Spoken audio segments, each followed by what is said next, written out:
Hey CNET, I'm Ry Christ, and I'm here at the former residence of Thomas Edison here in Louisville, Kentucky.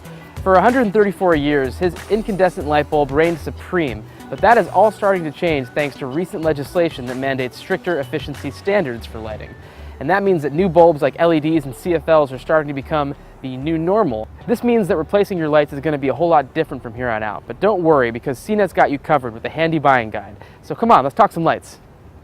So with these new standards and these new bulbs, you're going to need to know a little bit more about lighting when you make your next light bulb purchase. They're going to be a much longer lasting appliance for you. It's going to be more of an investment even if they cost more. So you want to know what you're getting before you get it.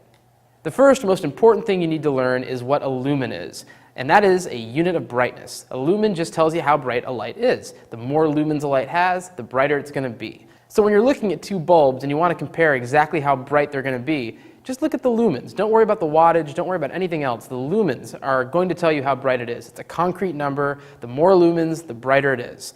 And this is an easy thing to do these days because the Federal Trade Commission made sure that lighting manufacturers put lighting facts on the box. And they've got these little labels that are just like nutrition facts on food. So if you look at these two boxes, we have an incandescent box here and a halogen box here. The incandescent is a 60 watt and the halogen is a 60 watt replacement. It's 43 watts, but it's supposed to approximate a 60 watt incandescent. The incandescent puts out 880 lumens, and that's a good average number for what an incandescent should put out at 60 watts. But the halogen only puts out 565, and that's pretty low. So if you wanted a nice bright light that approximated the 60 watt incandescent here, this halogen probably wouldn't be your best bet. And understanding lumens will help you figure that out and shop around and get a better bulb.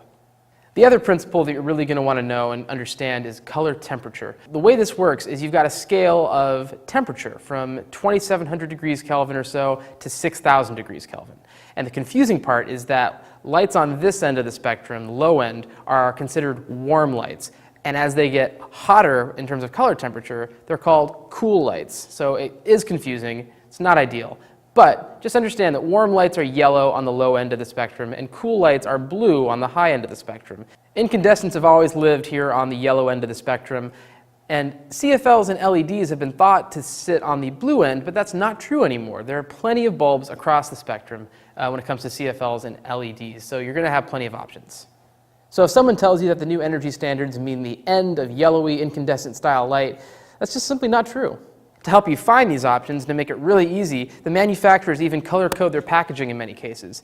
Here are two bulbs from Sylvania, or two packages for bulbs, I should say. This one's nice and yellow, this one's blue. And of course, this is a low color temperature, incandescent type light. This is a high color temperature, cool, bluish, very fluorescent light.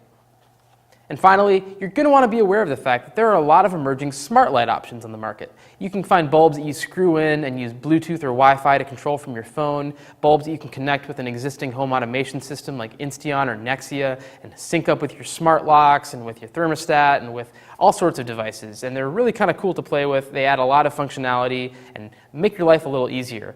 There are also lights like the Philips Hue that change color on demand and are great at parties. You can sync it up to your music and have all sorts of fun recipes with IFT going on. It's just a lot of fun. A little expensive and kind of a novelty, but as novelties go, this is one that I kind of love. For more light bulb tips and guidance, check out the rest of my buying guide and leave a comment. Let us know what you think about lights these days. For CNET, I'm Ry Christ.